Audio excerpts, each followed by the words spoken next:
أعوذ بالله السميع العليم من الشيطان اللعين الرجيم. بسم الله الرحمن الرحيم. الحمد لله الذي كان موجودا قبل حدوث الأشياء ويبقى بعد فناء الأشياء. تفرد بالأولية والقدم ووسم كل شيء ما عداه بالفناء والعدم، كما قال عز شأنه: كل شيء هالك إلا وجهه، وكل نفس ذائقة الموت، وقال كل من عليها فان ويبقى وجه ربك ذو الجلال والإكرام. سبحان من لا يخفى عليه اختلاف النيات ولا يعزب عنه معاصي العباد في الخلوات. سبحان الله الذي منه خلقة العباد وإليه المعاد.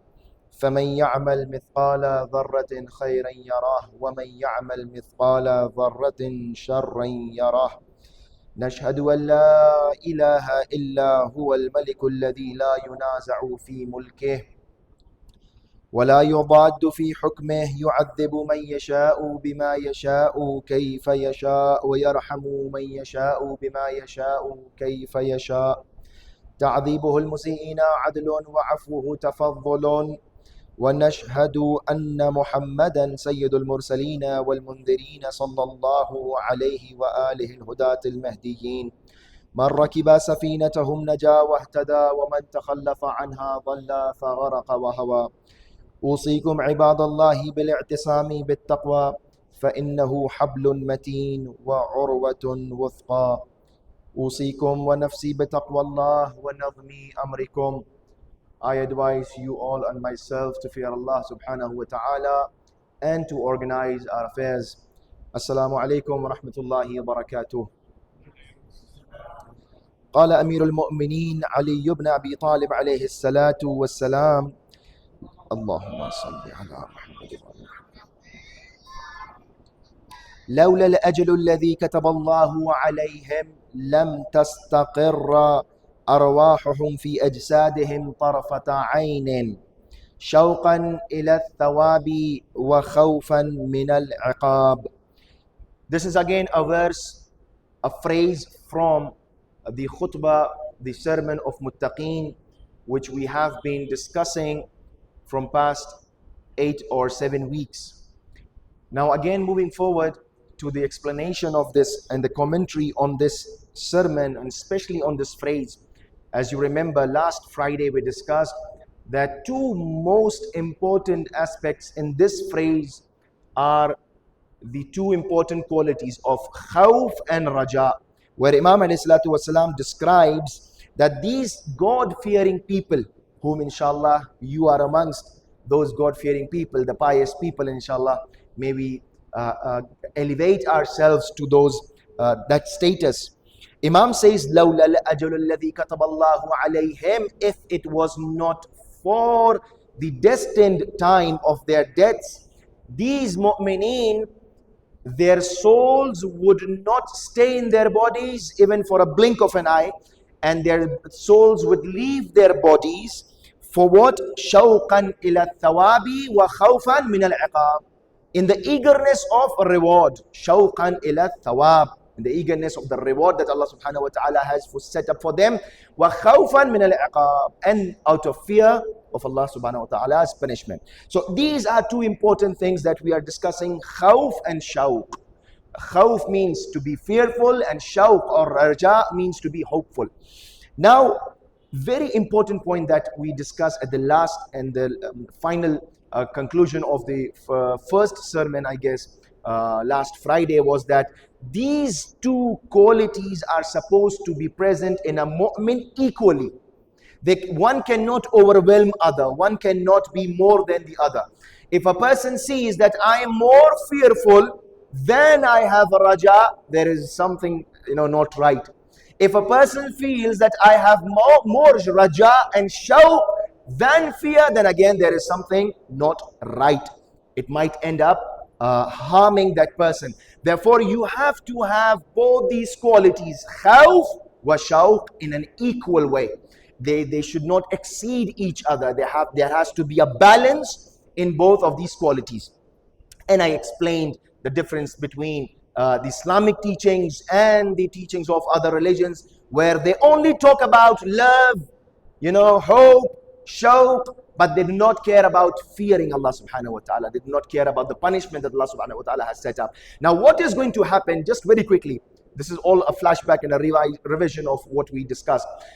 If a person, it happens sometimes in lives, this amount of shawq increases sometimes, and it leads a person to be more aggressive, more rebellious. He becomes maghrur. Allah subhanahu wa ta'ala says, "Ma gharraka bi rabbikal kareem." What happened? What made you so proud in front of Allah subhanahu wa ta'ala in His own presence? Now, this shawq sometimes leads to a result which is not desirable. Therefore, we have to understand this shawq should not exceed the limit of khawf, and this khawf also should not exceed the level of shawq. They have to be in an equal balanced form. And also khawf, if someone has more khawf in his life, then sometimes what happens is that it leads to hopelessness. Yes, a person, if he's fearing a lot and he loses hope in the mercy of Allah subhanahu wa ta'ala, that is the state of hopelessness, which is known as ya'as. And ya'as is one of the greatest and greater sins which Allah subhanahu wa ta'ala is not going to forgive. Therefore, we need to have hope in His forgiveness and His mercy, and we also need to have this shawq for the reward that Allah subhanahu wa ta'ala has set for us. Now, our sixth Imam, Imam Ja'far as-Sadiq alayhi salatu was-salam,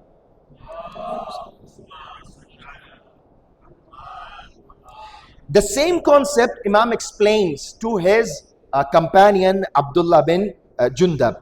Abdullah bin Jundab comes to Imam and asks several questions, and among those questions is this one. And then he says, أنه قال لعبد الله ibn Jundab, يا ابن جندب, O Ibn Jundab, يهلك المتكل على عمله. A person who relies on his deeds a lot is going to perish. Yahlik is going to perish. A person should not rely on his amal a lot. ولا ينجو المجترئ على الذنوب الواثق برحمة الله. And also the other person who's going to perish is a person who becomes mujtari, who becomes reckless. Reckless for what? Reckless towards his sins and errors that he has committing. For what? Al-wathiqu bi rahmatillah, hoping that Allah subhanahu wa ta'ala is going to forgive everything. Now, this is a wrong hope.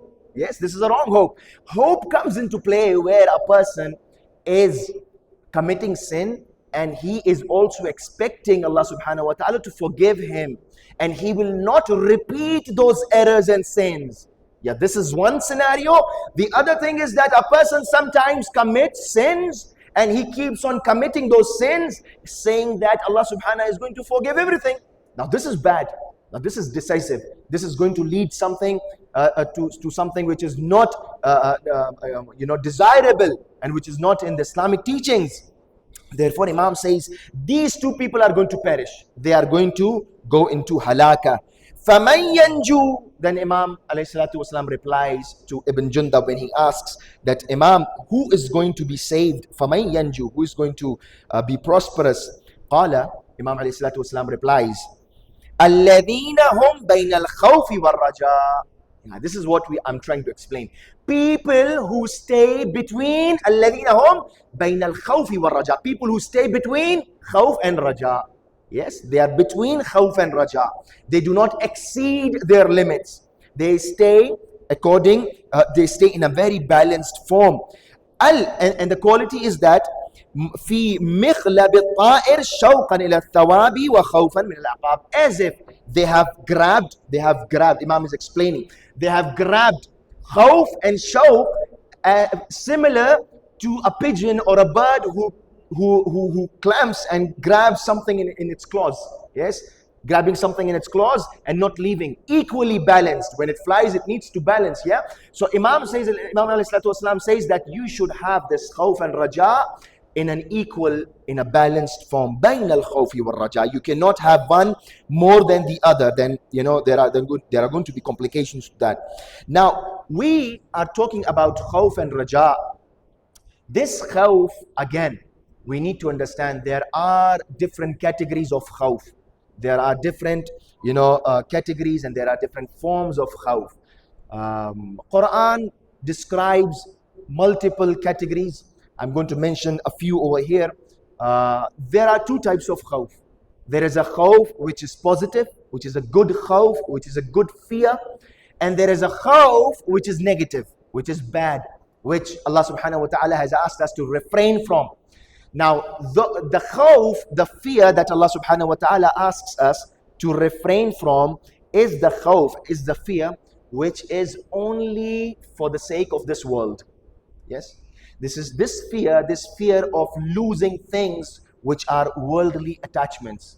My life, my children, my property, my money, my dignity, my respect, all of these things which are worldly, a person is fearful of losing them in the path of Allah subhanahu wa ta'ala. He does not want to sacrifice something. This fear is a bad fear. This fear is not desirable. This fear is what Allah subhanahu wa ta'ala says in chapter Yunus, verse number 62, where Allah says, Ala inna awliya Allah. Beware, the friends of Allah subhanahu wa ta'ala, those who are close to Allah subhanahu wa ta'ala, la khawfun alayhim wa la hum yahzanun. These people, these friends of Allah subhanahu wa ta'ala, these people who have gained proximity to Allah subhanahu wa ta'ala, they do not have fear. La khawfun alayhim, they don't have any fear. Wa la hum yahzanun, they do not grieve, they don't have any grief in their hearts. Now this is the fear that Allah subhanahu wa ta'ala says you should not have in your hearts. Yes. Now a person, might think, Imam Ali is saying khawfan wa shawqan, khawfan wa shawqan. Now this ayah is saying la khawfun, la khawfun. What is the difference? Now this is a contradiction. Now we have to understand this is not a contradiction.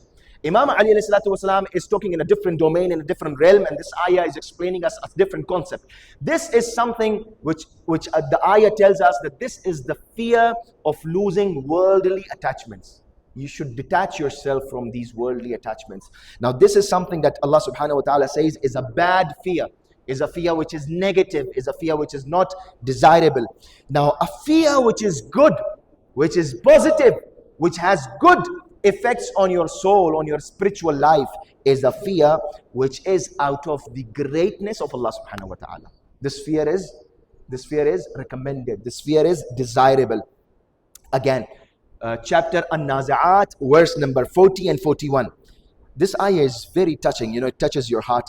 وَأَمَّا مَنْ خَافَ مَقَامَ رَبِّهِ وَنَهَى النَّفْسَ عَنِ الْهَوَى فَإِنَّ الْجَنَّةَ هِيَ الْمَأْوَى. Yeah, subhanAllah, this ayah is so beautiful. All the ayats are beautiful, but sometimes a few ayats, they touch your heart. You have to recite Quran, read through its translation so that, you let Quran touch your heart, let Quran touch your soul. And it is going to revive souls. Now, this ayah says, وَأَمَّا مَنْ خَافَ مَقَامَ رَبِّهِ. And those who fear Allah subhanahu wa ta'ala, those who fear of the day when a person is going to stand in front of Allah subhanahu wa ta'ala and he's going to be questioned about his deeds in this world. فَأَمَّا مَنْ خَافَ مَقَامَ رَبِّهِ وَنَهَى النَّفْسَ عَنِ الْهَوَى. And this person stops his soul, his desires to disobey Allah subhanahu wa ta'ala. What is going to be the result? فَإِنَّ الْجَنَّةَ هِيَ الْمَأْوَى. And this person's final destination is going to be paradise. So if a person is fearful of Allah subhanahu wa ta'ala and a person stops his desires from disobeying Allah subhanahu wa ta'ala, then his final destination is going to be paradise. Subhanallah. فَإِنَّ الْجَنَّةَ هِيَ الْمَأْوَى. And he is going to see that he has refuge in paradise. So this is Quran telling us that man khafa maqama. Yes, you have to be afraid. You have to have this fear and you have to have this hope. Don't lose this fear and this quality of hope. Now this fear which Allah subhanahu wa ta'ala talks about is the fear of the greatness of Allah subhanahu wa ta'ala. فَمَنْ خَافَ مَقَامَ رَبِّهِ. Now there is another fear which again these verses they explain us. Now I'm just going through the translation. I'm not going into the commentary and the explanation. The time does not allow us, but this is at least for us to give us a glimpse of what Quran, has to offer us in regards to these qualities of fear and shawq, hope. Now Allah subhanahu wa ta'ala again, Quran, chapter Al-An'am, verse number 15, says, قُلْ. Many of us have recited these verses lots of times, yes. We might have also recited and read through the translations. But we need to, sometimes think in a way that what this ayah has in for us, how is it going to affect my personal life? Qala inni akhafu, O Holy Prophet, go and tell these people, the Arabs, the Muslimin, go and tell them, inni akhafu in asaytu rabbi adhaba yawmin azim. Allahu Akbar. I am afraid to disobey my Allah. I'm afraid to disobey my Lord. This is Prophet telling the people that the Prophet is afraid. Now this fear is not a bad fear. This fear is not madhmoom, it is mamduh. It is something which is good. It is a positive fear. Go tell these people, inni akhafu in asaytu rabbi. Indeed, should I disobey my Lord, I fear the tremendous punishment on the day of judgment.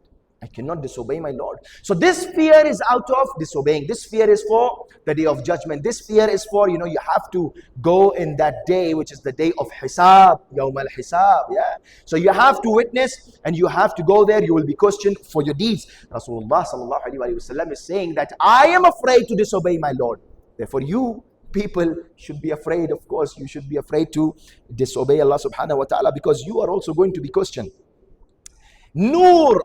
Chapter Nur, verse number 27. I told you we recite all these ayats, yes? But sometimes we don't think on these important points.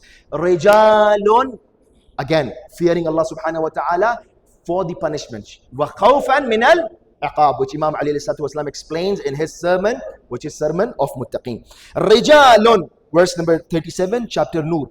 Rijalun la tulhihim tijaratun wala bay'un. This is something, does not require any explanation or commentary from whomsoever. Just read through the translation, you will get the message. Although you have to go and refer to the commentaries of the Ma'asumin alayhi salatu wasalam to get more enlightenment. Not commentaries of people like me. Rijalun, people, la tulhihim, there are people that are not going to get distracted. Rijalun la tulhihim tijaratun wala bay'un, from what? An dhikrillah wa iqam as-salat wa ita az-zakat. There are people who will not be distracted out of this trade and bargaining from the remembrance of Allah subhanahu wa ta'ala. There are people who will not be distracted from the remembrance of Allah subhanahu wa ta'ala by maintaining their prayer and giving out zakat and alms. Now, yakhafuna, this is their quality. This is their quality. Rijalun la tulhihim bay'un tijaratun wala bay'un an dhikrillah yakhafun. They are afraid. They are fearful. Mu'mineen, this is for me. I'm talking to myself. Talking loudly, thinking loudly. Maybe you can also benefit. I sometimes really need to be fearful of something. If a person becomes rebellious in his life, there is nothing for him in this world to achieve. A person at least needs to remember that he has to fear someone who is the creator, who is the witness, who is seeing him all the time and recording everything what he does. There is a I will come to this ayah, I will come back. There is a saying and there is a narration by Amir al-Mu'minin alayhi salatu wasalam. Please recite salawat.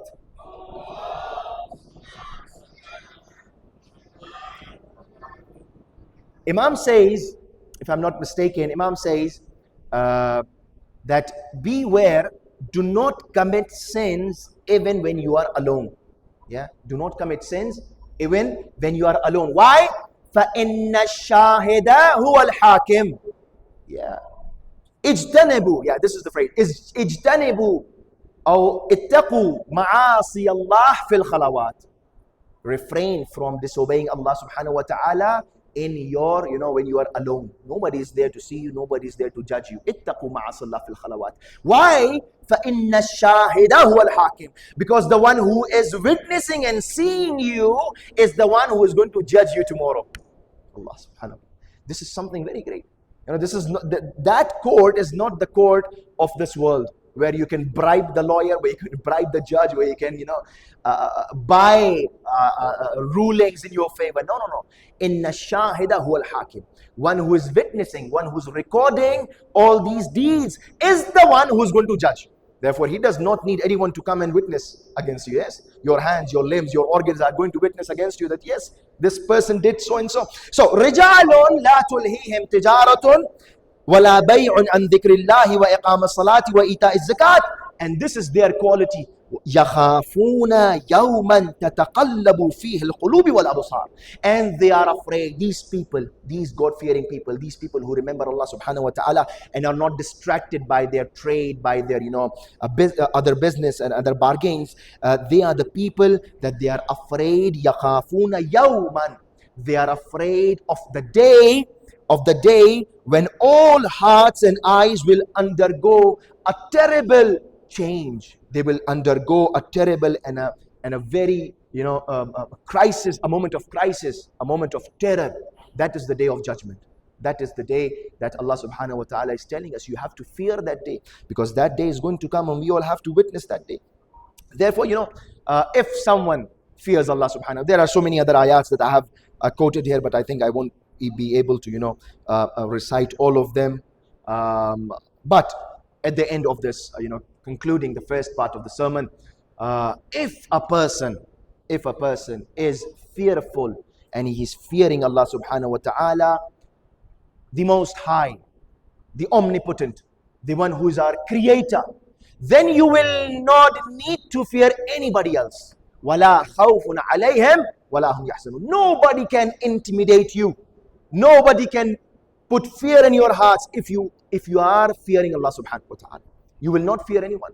You will not be afraid of anything if you have the true fear of Allah subhanahu wa ta'ala. May Allah subhanahu wa ta'ala give us this fear and enlighten our hearts and minds with this fear and khawf and shawq towards Allah subhanahu wa ta'ala. And may Allah subhanahu wa ta'ala guide us to the right path of Ahlul Bayt alayhimus salatu wassalam. أعوذ بالله من الشيطان الرجيم. بسم الله الرحمن الرحيم. إن أحسن الحديث وأبلغ الموعظة كتاب الله. أعوذ بالله من الشيطان الرجيم.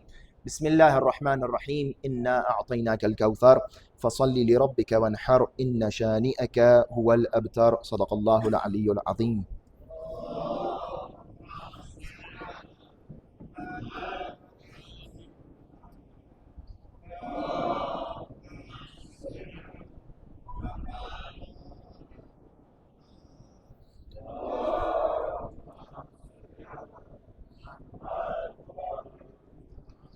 أعوذ بالله السميع العليم من الشيطان اللعين الرجيم. بسم الله الرحمن الرحيم.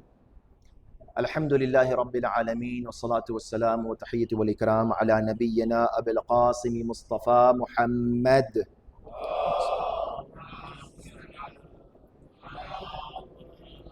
وأهل بيته الطيبين الطاهرين المعصومين المظلومين، لا سيما حجة ابن الحسن المهدي عجل الله تعالى فرجه الشريف.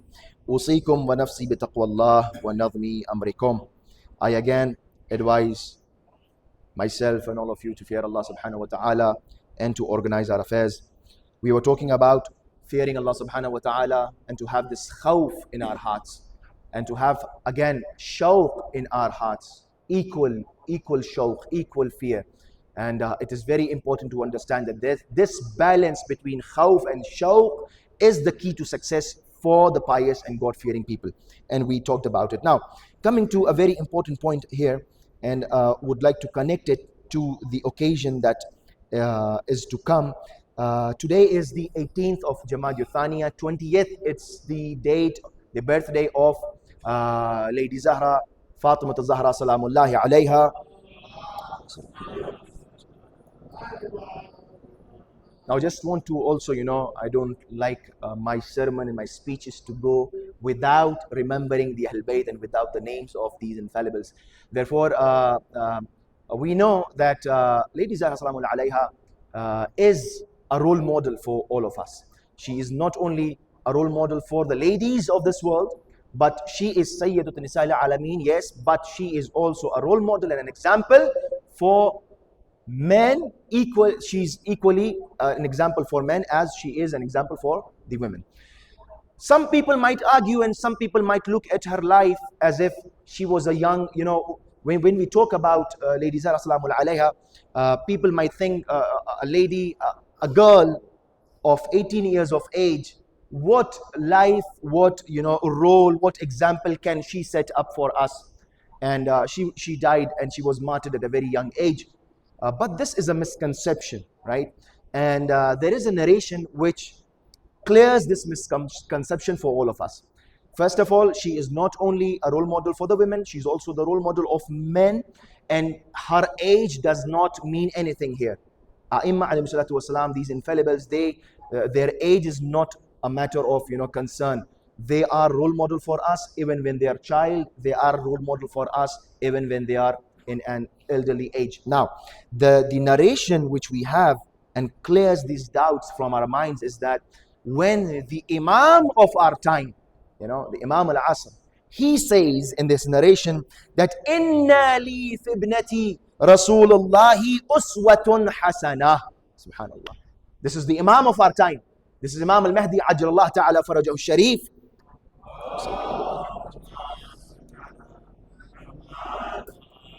Imam says, indeed, the daughter of the Messenger of Allah Subhanahu wa Ta'ala has the best role model, is the best role model for us. Now, this is Imam talking about Lady Zahra Salamullah alayha. Yes? His grandmother, his mother. Now, when she can be a role model for an Imam who is a man, why can she be a role model for us? Of course, she can be a role model for us. Imam alayhi salatu wasalam is saying that she has the best uswatun hasana. She has the best example. She sets a best example for all of us. Not for ordinary people, for Imam, for a ma'asum, for an infallible, for Hujjatullah al-Baligha, for one who is there to lead the whole ummah. She is the example for an Imam. Therefore, you can feel the intensity and the gravity in this narration. Now, something for all of us to have this hope again, and to boast ourselves and to feel confident and to feel happy about, is that there is a narration which the Holy Prophet narrates. It is actually a hadith al-Qudsi, where Allah subhanahu wa ta'ala says and informs his angels, and this is how Allah praises Lady Zahra Salamullah alayha by saying, unzuru ila amati, O my angels, look at my servant. Ila amati Fatima sayyidat nisa al-alamin. انظر إلى أمتي فاطمة سيدة إمائي قائمة بين يدي. Look at my servant. Look at Fatima. How she is standing before me, and she's praying, and قائمة بين يدي ترعد فرائصها, and how she is trembling and she's shivering out of my fear. She's standing in front of me, she's praying for me, and she's shivering and she's shaking and trembling out of my fear. من خيفتي وقد أقبلت بقلبها على عبادتي, and she has embraced my fear, and she's worshipping, she's submissive to me, and she's submitting herself, and she's praying to me with all of her heart, wholeheartedly. Now Allah subhanahu wa ta'ala says, which is a very important message for all of us, Ushhedukum, O my angels, bear witness, Ushhedukum, Anni qad amantu shi'atuha minan nar. For such fear and for such submission and for such worship of Fatima Zahra Salamullah alayha, I am going to forbid the fire of hell from the lovers of Lady Zahra Salamullah alayha. Subhanallah. This is something that needs a loud salawat.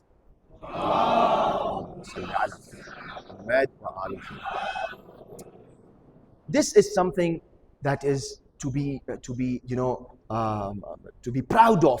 Yes, this is something to feel that we have such role models and examples. Who is example for an Imam? She's also supposed to be example for all of us. Now, her birthday is on Sunday, and we are going to have a mahfil on tomorrow night, Saturday night. I would request and suggest, as I always do, to my young brothers here, that all of us, that you go and recite the ziyarah of Lady Zahra Salamullah alayha along with the translation, and see how she is being praised by the Ma'asumin alayhi salatu wasalam in this ziyarah, how you salute her, how you how you say salam to her. Yeah, so you have to go and you have to understand and read through, and these are the best sources to get the correct marifa of Ahlul Bayt alayhim salatu wasalam. Now there are more narrations that, out of, just let me go through this one, the last one. Rasulullah says again, for her being a role model for us, how she's praying to Allah subhanahu wa ta'ala, how she's, submissive to Allah. The Holy Prophet says, Ya Salman, inna ibnati Fatimah mala Allahu qalbaha. Oh Salman, look at my daughter Fatima. Allah subhanahu wa ta'ala has filled her heart, wa jawarihaha, and her organs, limbs, imanan, with iman. Allah subhanahu wa ta'ala has filled my daughter's heart and her body and her parts with iman. Ila mushashiha. I cannot explain. I will just translate it. I don't know what is the explanation. The Holy Prophet says Allah subhanahu wa ta'ala has filled her heart with iman, filled her limbs and body parts with iman, to an extent that the faith has penetrated to her bones.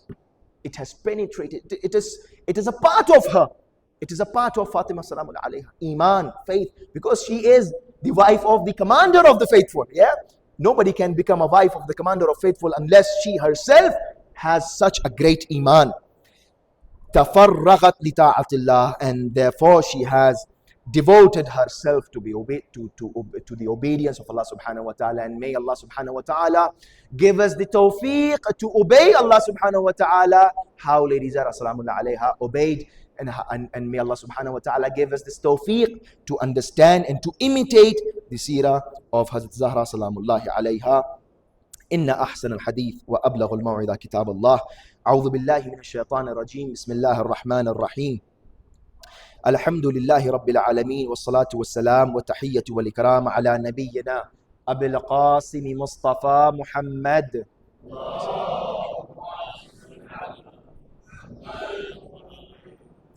وصل على أمير المؤمنين يعسوب الدين علي بن أبي طالب.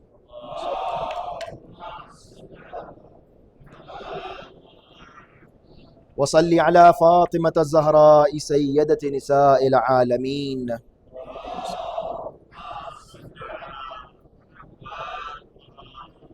وصل على الحسن والحسين سيدي شباب أهل الجنة.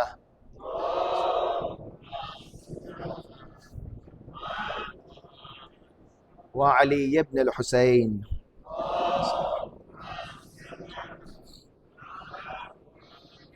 ومحمد بن علي.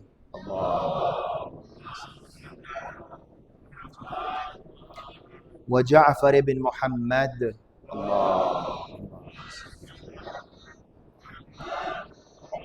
وموسى بن جعفر. اللهم صل على محمد. وعلي بن موسى. اللهم صل على محمد. ومحمد بن علي. اللهم صل على محمد. وعلي بن محمد. اللهم صل على محمد. والحسن بن علي. اللهم صل على محمد. والحجة بن الحسن القائم المنتظر المهدي عجل الله تعالى فرجه الشريف.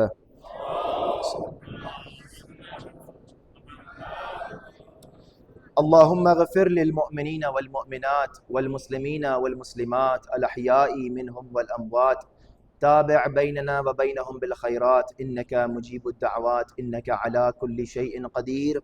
بسم الله الرحمن الرحيم. والعصر إن الإنسان لفي خسر إلا الذين آمنوا وعملوا الصالحات وتواصوا بالحق وتواصوا بالصبر. صدق الله العلي العظيم.